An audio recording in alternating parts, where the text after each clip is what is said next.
Welcome to the podcast. I'm Angela Bobier, and this is Life in the Talbot Settlement, brought to you by Tyrconnell Heritage Society, operators of Backus-Page House Museum. In this series, we will do our best to give you a full appreciation of the history of Western Elgin County in southwestern Ontario, from First Nations to the early settlers to the 1950s. Sit back, relax, and enjoy. Before we begin, I'd like to acknowledge funding from Tyrconnell Heritage Society, operators of Backus-Page House Museum.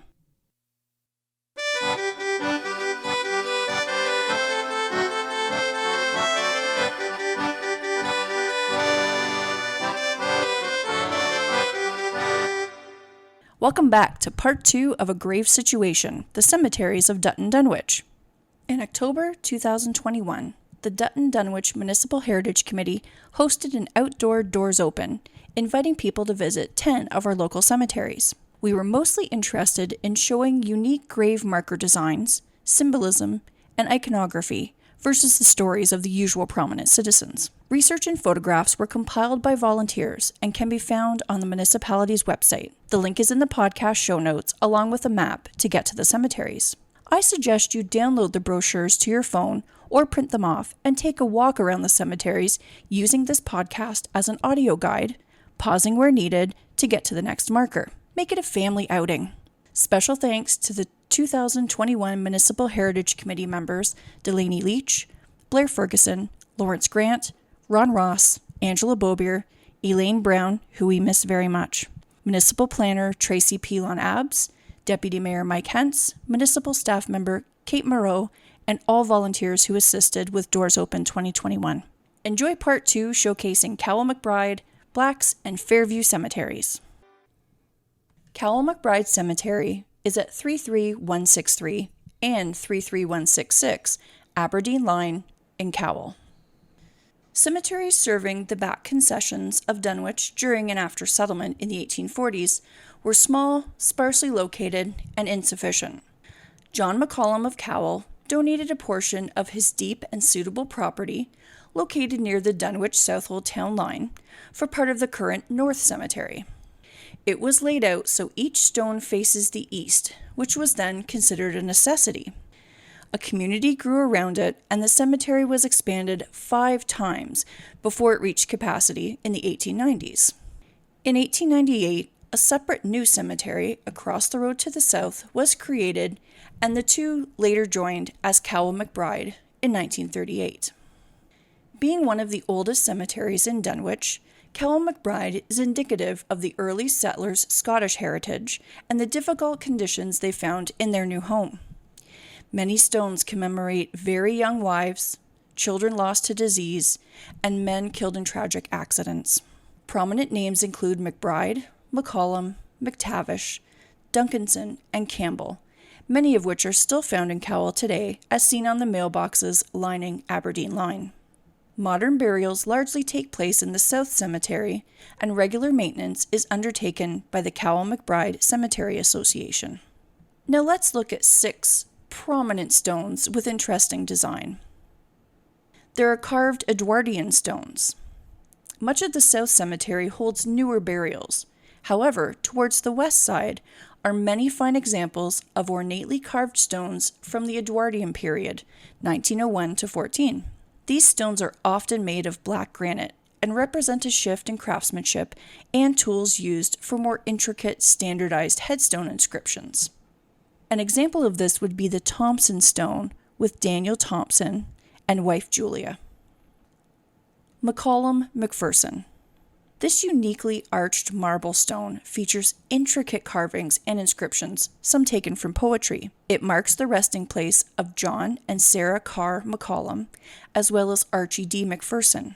The 2 poems are variations of common epitaphs at the time, notably found on Elgin County headstones and reflecting the deep mourning customs of the late Victorian period. Moving on to the grave marker for Walter Ross. 2 unique cast metal markers commemorate the memories of baby Walter and little Mabel Ross. Following the Civil War, when people were looking for inexpensive yet durable burial markers, a civil engineer from Alabama patented the cast iron headstone. They were made from pouring molten iron into decorative molds and cooling them. You may notice a lot of carved stones that have hands. Several stones bear various carved images of human hands, including clasping, pointing, and holding a Bible. Hands represent the deceased's relationships with others and with God. A hand with the index finger pointing up symbolizes the hope of heaven. The handshake, or representation of clasped hands, dates back to the Victorian era and represents a farewell to earthly existence and God's welcome into heaven. One marker says, "Farewell, sacred to the memory of Mary," and this is for Mary Patterson. This unique stone marks the resting place of young Mary Patterson, who died at age 29. Many stones in the cemetery commemorate young women and reflect the tragic risk of death in childbirth before medical advances. A poem is inscribed on the reverse in tribute to a beloved young mother. Please take time to read that poem. Lastly, we'll look at the McBride grave marker, a uniquely carved stone resembling a tree trunk, commemorating Neil and Mary McBride. Neil was born in Kilfinnan, Argyll and Bute, Scotland, in 1807. There is another carved white stone commemorating Neil elsewhere in the North Cemetery. Can you find it? Black Cemetery can be found up on a hill at 28788 Talbot Line, west of Wallacestown.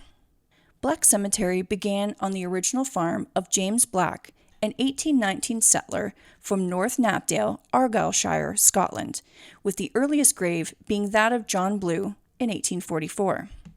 The location is near the site of the original Baptist church. Trustees Duncan McNeil, Daniel J. McCollum, Daniel A. McCollum, Hector McPherson, and Archibald Brown were elected at a meeting in August 1854 to improve and manage the burial ground. Shortly after, Lazarus McIntyre built a fence around the grounds. At the time, a plot could be purchased for $2.50. The trustees formally purchased the site from James Black on October 15, 1857 for £10. In 1879, it was enlarged with land bought from Angus McIntyre for $150. A half acre at the foot of the hill along the creek was bought from John Drumgold in 1890 for $30, making it easier for a team of horses to get in and out. Heritage trees in the southwest corner are marked as Austrian pine. In 2004, the cemetery became the responsibility of the municipality of Dutton Dunwich. Let's look at some interesting grave markers from this cemetery.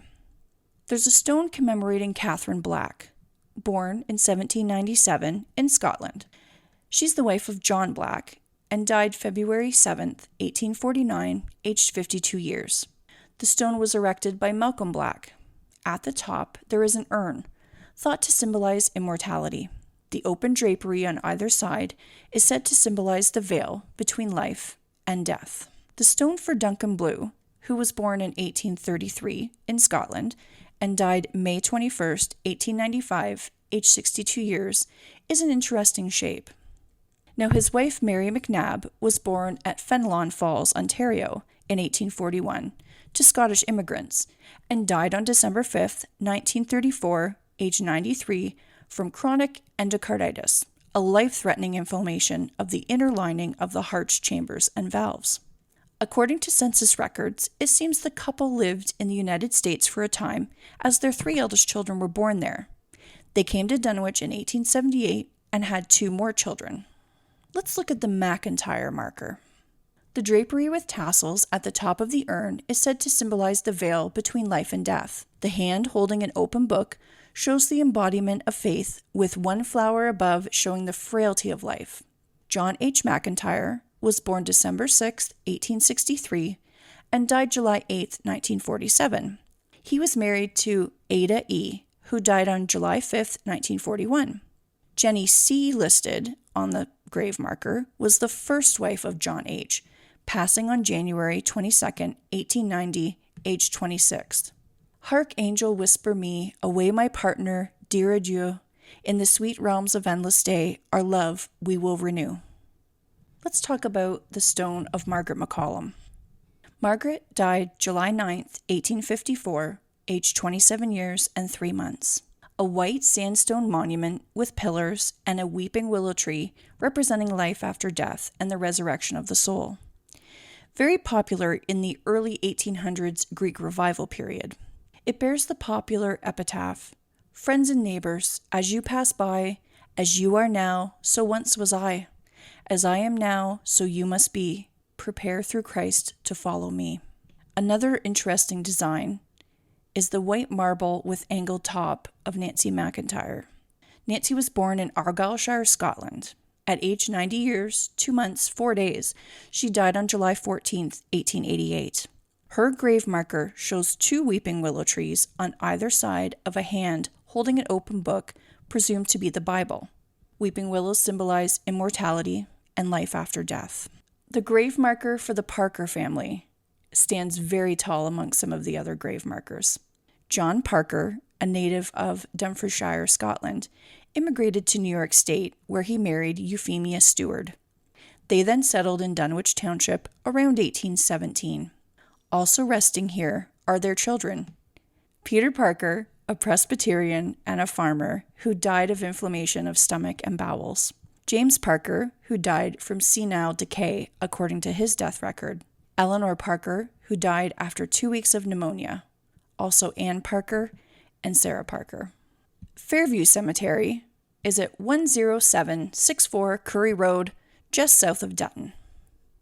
By the 1890s, Blacks and Cowell cemeteries were nearly filled, and it became clear a new cemetery was needed to serve Dutton and surrounding area. The municipality purchased centrally located sandy land from Daniel Graham in 1896, with the municipal council under Reeve A.J. Leech as its manager.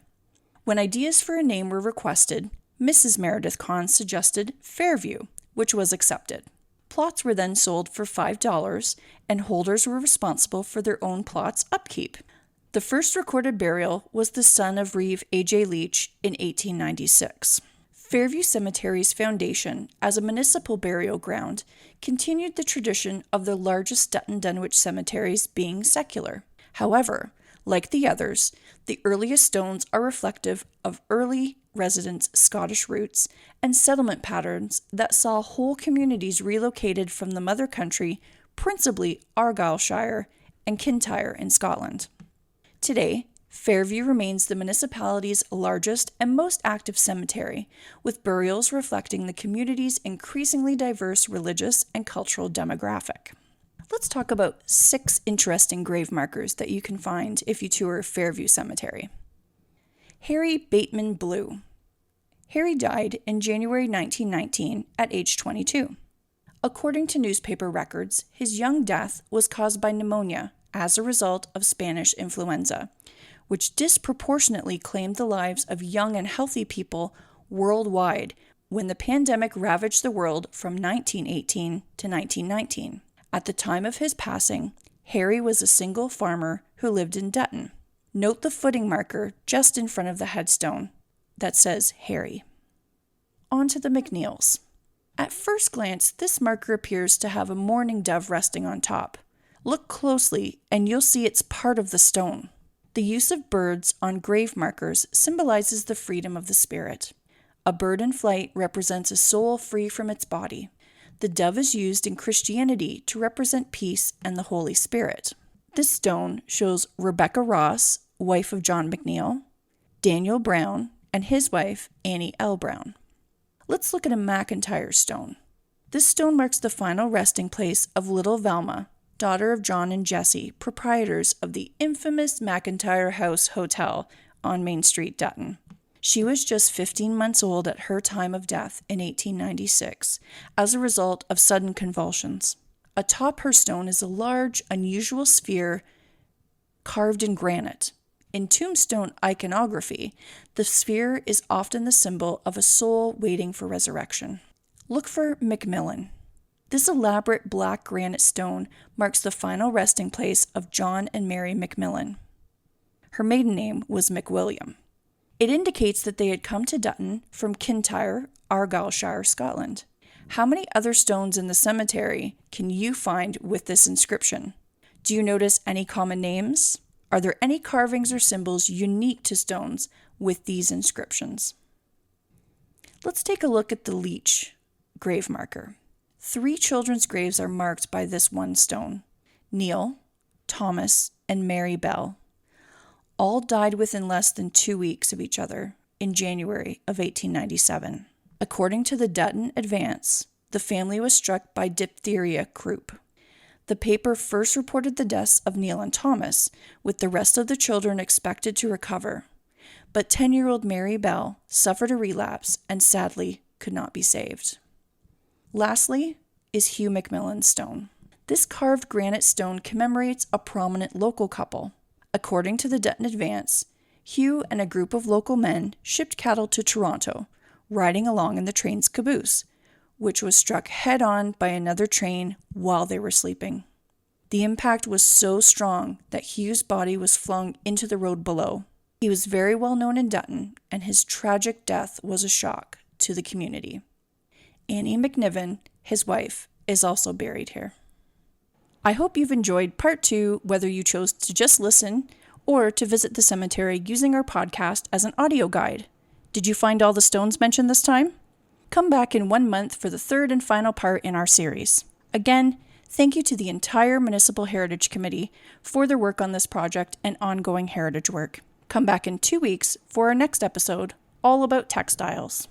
Please share the podcast with your friends and follow us on all social media platforms at Backus-Page House.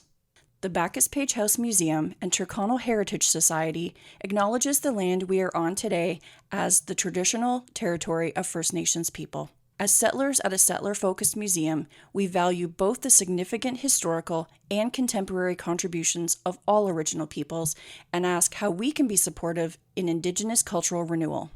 Life in the Talbot Settlement is a production of Tyrconnell Heritage Society, operators of Backus-Page House Museum. Your host has been Angela Bobier, music provided by Jack Witmer, and thanks to our producer, Katlyn Reintsma. To make a charitable donation, become a Tyrconnell Heritage Society member, and to contact the Backus-Page House Museum, please visit our website, www.backuspagehouse.ca. Thank you again for listening.